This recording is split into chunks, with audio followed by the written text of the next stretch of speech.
Live from our 7 Tasmania studios, your nightly news with Kim Miller begins now. Good evening, thanks for tuning in.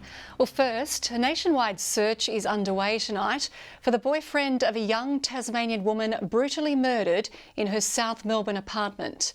The woman's grieving family is seeking answers, left with the task of telling her young son he will never see his mother again. This is the home of a young Tasmanian woman living in Melbourne. Ellie Price's lifeless body was discovered almost a week after she was killed inside her apartment. A call was made to Victoria Police to check on the 26-year-old mother of one's welfare. A nationwide search is now underway to find her boyfriend, mafia figure Ricardo Barbero. There will be, we believe, family and friends who will know where he is or where he's going, what he's doing at the moment. Authorities making a plea to Barbero himself to come forward. The fact is, we need to speak to you about the circumstances relating to Ellie's death. This is not going to go away. This is an opportunity for you to come forward now. Ms Price's mother, Tracy Gangle, did not approve of her daughter's boyfriend, whom she'd been dating since late last year. Speaking to News Corp, Ms Gangle said, "She knew I was dead against him." Ms Price's 4-year-old son is currently living in Tasmania with his grandmother, leaving Ms Gangle with the heartbreaking task of telling the 4-year-old his mother is never coming home. He asked, "Where is she?" on Tuesday. "I don't know how to tell him. He absolutely adored her." Why? Why take her away from her son? Every mother deserves to see their kids grow up. We have a young female, 26 years of age, who's died prematurely. Has a family who's grieving for her, and a community that is needing and deserving of answers. Anyone with information is urged to contact Crime Stoppers. Elizabeth O'Neill, 7 Tasmania News. Local police are continuing investigations into a fatal crash at Montrose yesterday, looking at whether speed could have been a contributing factor. A Chinese national was struck by a car and killed while on an evening walk with her husband in a quiet suburban street. Forensics back on the scene, marking out an incident that took the life of a pedestrian yesterday. The woman out for a walk with her husband here at Montrose in Hobart's northern suburbs when she was struck by a car. Tragically, it appears a vehicle has rounded a right-hand corner and lost control and collided with a 62-year-old female pedestrian. Today, only tributes and road markings remain, but last night around 20 first responders swarmed the area just before 5 p.m. Police, Ambulance Tasmania, the Tasmania Fire Service and the SES were all at the scene. Unfortunately, the paramedics at the scene were unable to revive the lady. The driver of the car, a 41-year-old male from Montrose, his passenger, a 46-year-old man. Both were uninjured. It's not believed drugs and alcohol were a factor, but police say initial investigations are looking at whether speed could have been a contributing factor. Police say the couple were staying with relatives here in the area and were walking along Montrose Road for exercise when the tragedy struck. Obviously, a very traumatic event for anyone to witness, let alone to see a loved one in such tragic circumstances. Anyone who saw the car or the pedestrians before the collision is urged to contact Crime Stoppers. Michelle Wisby, 7 Tasmania News. Premier Peter Gutwein is bracing Tasmanians for bad news on the state of the budget with the release of a progress report due next week. Our reporter Ruby Kamei now joins us live with more details. Good evening, Ruby. Now, there are troubles ahead for the state's finances. Kim, the Premier revealed in Parliament today just how much the coronavirus pandemic is financially impacting Tasmania and what this may lead to in the near future. The state government has so far announced more than $1 billion of support to Tasmanians to relieve pressure during the crisis, including packages targeting health, businesses, jobs, housing, education and community support.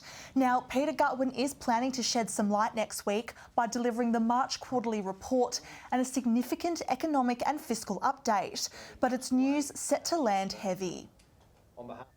It will make sober reading. We will have a deficit this year of more than $500 million. Our revenues in terms of GST, in terms of payroll tax, have all been massively affected. It is going to be a difficult period. Despite this worrying outlook, the Premier is, however, remaining positive, saying the government will rebuild the state's finances moving forward. Kim? Well, meanwhile, the Premier is expected to reveal his roadmap to recovery tomorrow, including the possibility of easing some restrictions. But while Tasmania recorded no positive cases yesterday, additional testing overnight did reveal one more diagnosis on the northwest coast. Testing throughout yesterday, delivering good results. Yet another day of no positive cases. But that turned around late last night. Last night at 6 p.m. it was reported that we'd had 0 positive cases yesterday, which was good news. However, testing continued into the evening. There was one positive case late in the evening. The last 2 days are a timely reminder for Tasmania to not be complacent. That new case, a man in his 30s from the northwest, increasing the state's tally to 224. The outbreak in the region is affecting other parts of the state too. The Health Minister confirming the Royal Hobart Hospital reached the highest level of its patient flow escalation plan because it was taking the weight of other facilities. There are over 30 patients at the Royal Hobart Hospital being cared for that usually live in the northwest. Over the coming weeks, along with the LGH, as the Northwest Regional Hospital comes back online, we will be looking at where it's appropriate for those patients to move back. While staff and close contacts of a health worker at the Launceston General Hospital, who was diagnosed yesterday, were tested for the virus. All 10 close contacts that were identified from that workplace have been tested and come back with a negative result. I think there's been a very rapid response and the appropriate measures have been put in place. We do need to see how the days ahead progress. Meanwhile, data released yesterday revealed the East Coast and Bass Strait Islands as the only local government areas without any diagnoses, with the state's smaller population behind the lack of breakdown of active cases or postcode level information. And that's something we're really mindful of at the moment, is making sure we inform the public of risk, but we balance the risk of any individual's personal identification or details being provided. The Premier now set to outline Tasmania's road to recovery tomorrow after National Cabinet, easing restrictions on green spaces, funeral numbers and businesses on his agenda. The most important thing that people can do is work together to find an outcome so that as businesses come out of hibernation, as businesses that have been significantly impacted by COVID-19, that there is a pathway forward. 170 Tasmanians have recovered from the virus. Ruby Kamain, 7 Tasmania News.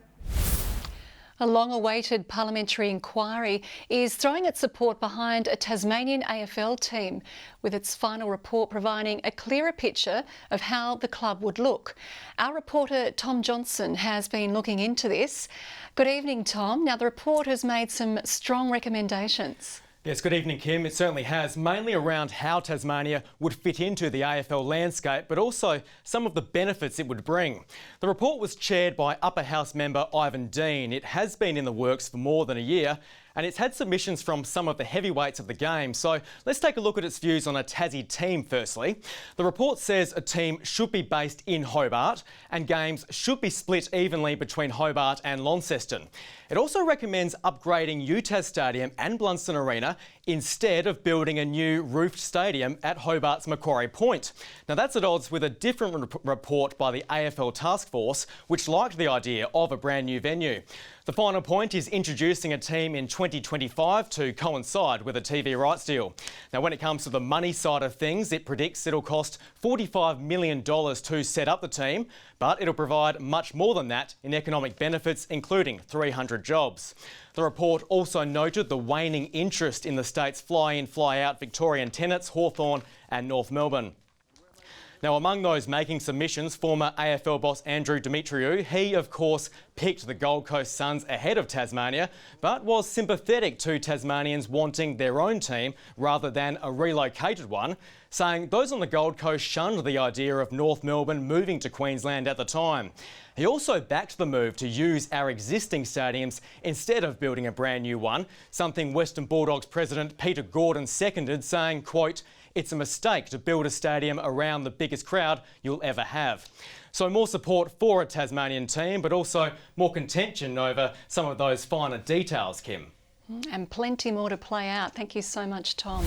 The former UTAS Vice-Chancellor is under investigation by South Australian authorities. Professor Peter Rathjen left Tasmania to become the Vice-Chancellor of the University of Adelaide in 2018. In recent days, he's taken indefinite leave from that position with little explanation from the institution.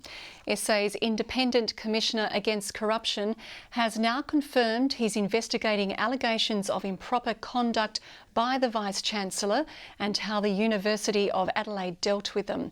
The Commissioner says the investigation does not imply guilt and involves claims of misconduct and maladministration, not corruption. The controversial sale of one of Hobart's most iconic buildings has been put on hold while the government deals with the coronavirus pandemic. An expressions of interest process for the Treasury Building has finished, but future divestment has been postponed. There's been interest, but I think under the circumstances for an asset of that size, it makes sense to park that for the moment and to bring that back to the market when the market's in a more confident shape. The Premier also confirmed Hobart's Elizabeth Street Pier was sold in late March after the government listed it for sale last year. Tasmania's new $67 million fish feed production facility is opened in the state's northwest, receiving more than $2 million of state government funding. The Biomar will create 55 full-time jobs locally. We're expecting to see spin-off jobs in things like incoming and outgoing freight, things like cargo handling, that sort of stuff. And then also lastly, we'll be trying to develop more local sources, as in Tasmanian sources of ingredients. The facility is the company's only Australian centre. Well, for the first time in 70 years, the Hobart Dogs Home has emptied its adoption kennels and staff are celebrating the milestone. With more people staying at home during the pandemic, staff believe the reason for the rush on pets is families looking for company. Staff here at the Hobart Dogs Home have a very good reason to celebrate, posting this video to social media celebrating a milestone 70 years in the making. Their adoption kennels are empty for the first time. We normally hear some dogs barking in this section when we come in of a morning to greet us, but there was no one to greet us. Yes, very strange. It's unusually quiet here. A few dogs are coming in and out, but staff believe people being at home during the pandemic is boosting adoptions. Because everyone's staying at home at the moment, they're actually spending the time with their dogs, whether they're training them or just having that one-on-one contact with their dogs, and everyone wants to be with them. While there is a concern some dogs might end up coming back, staff are doing all they can to ensure pets find a long-term home. By giving people a bit more information when they are adopting in their packs to try and curb that. I think we're probably still going to see something down the track, but hopefully it'll be a slower process. And for dogs like Tank, today was their lucky day. This 6-year-old Staffy meeting his new family. We had a dog a few years ago and we've now got some children and we've been looking for quite a while and it's been quite difficult because there's not many dogs about at the moment up for adoption. Walking out of these gates, ready to explore his new home. Michelle Wisby, 7 Tasmania News. A grand 19th century property built for workers of the Duck Reach Power Station could be yours for a cool $3 million. The heritage-listed site has survived fire and floods and will only be sold to a buyer who respects its rich past. Towering above Launceston's Gorge is one of Tasmania's most historic and expensive estates. Built in 1895, the Bluestone Mansion belonged to the manager of the Duck Reach Power Station. Its owner of nearly 30 years, Peter Morton, scoffs at suggestions the heritage-listed home has passed its use-by date. There are stories going around that it's a wreck of a house. It's not really. The stone is totally solid. It's 60 centimetre wide walls. Its place in history is matched only by its persistence to survive. In the famous floods of 1929, the home sat at the doorstep of destruction. Its manager could only have watched as the Duck Reach power station below was ripped apart. In 2011, there was fury of another kind. Fire bared its teeth, destroying the roof and windows. Then, when floods returned in 2016, the site offered a spectacular view of Mother Nature. The water must have been 15 feet higher than it normally is, and it went way across from bank to bank. We had hundreds of tourists every day. We opened the gates so they could go into the cliff top and have a look. Mr Morton has been living in the workers' cottage next door, fully renovated and part of the 7 acres on the market for $3.2 million. Mr Morton paid $86,000 for the property in 1991. Back then, that was still 4 times the asking price. He's extremely strict over who can buy the property. The new owner must share the same sympathy towards its historic value. And we've already knocked back one very wealthy developer. You know, it's part of our history, and anything else would be completely wrong. It'd spoil the magic of the area. He says he's selling as part of his plan to retire, but only in the knowledge this past will be preserved. Tom Johnson, 7 Tasmania News. AgFest's online platform has had nearly 250,000 hits in its opening day. The event has moved online due to the current social restrictions, with 400 exhibitors eyeing a sale. More than half of those visiting the site were on their mobile phone. And the feedback so far is really positive, which is our number one goal. Dubbed AgFest in the Cloud, today's most popular exhibitors were Allgoods, Nubco, Sports Hut and TasWorld. Good evening. Well, if you felt unusually warm today, don't worry, it wasn't the change in life, well maybe in my wife's case, but temperatures were up on average, some by 6 degrees today. Hobart 18, Launceston 20, Burnie and Devonport 17 degrees, 23 the maximum on Flinders Island, Strawn got to 20, St Helens, Friendly Beaches and Grove 19, 17 today at Smithton and Low Head. High cloud streamed across from the northwest today, a few breaks occurred but the northwest still maintained its cover. This same cloud pattern is also over Victoria, high cloud over parts of New South Wales and northern South Australia, a little more over coastal Queensland and southwest WA. Tomorrow, the northwesterlies blow in ahead of the next cold front, which should be with us tomorrow night. Ridges of high pressure over Western Australia and Queensland. Those northwesterlies as strong as 20 to 30 knots over the west and south, grading to 25 knots over the north and east, swells to 3.5 metres. So we have a strong wind warning. That's for waters between South East Cape and Sandy Cape, and also for all the inland lakes. Hobart expecting 17 tomorrow and partly cloudy, a shower for Huonville on 16, partly cloudy for Campania, 17 the top. Launceston 16 with showers increasing, showers also for Devonport 16 the high and 15 for Georgetown. Burnie a top of 15 degrees with a showery windy day, same for Strawn but those winds easing later, 16 the high for Wynyard. And for St Helens tomorrow a shower or 2 and 17, partly cloudy for Swansea, 16 the top for Port Arthur. Showers easing on Saturday and contracting to the west, far south and Bass Strait Islands. More showers for those regions on Sunday, mainly fine elsewhere but some snow to 700 metres and showers again for the west and Bass Strait Islands on Monday. Showers clearing from Perth tomorrow but increasing over Adelaide, partly cloudy for Melbourne, a sunny 27 degrees in Sydney, 33 and sunny in Darwin. Partly cloudy in Hobart at 16 at the moment, rain over Launceston, 16 as well, showery over Devonport and 15 degrees. Kim, I'm guessing the locks at home have been changed and I'm in the doghouse, but it's familiar territory. I'm sure it will. Poor Donna, how does she do it? That's all your news for now. I'll be back later with updates. Thanks for joining us. Good night.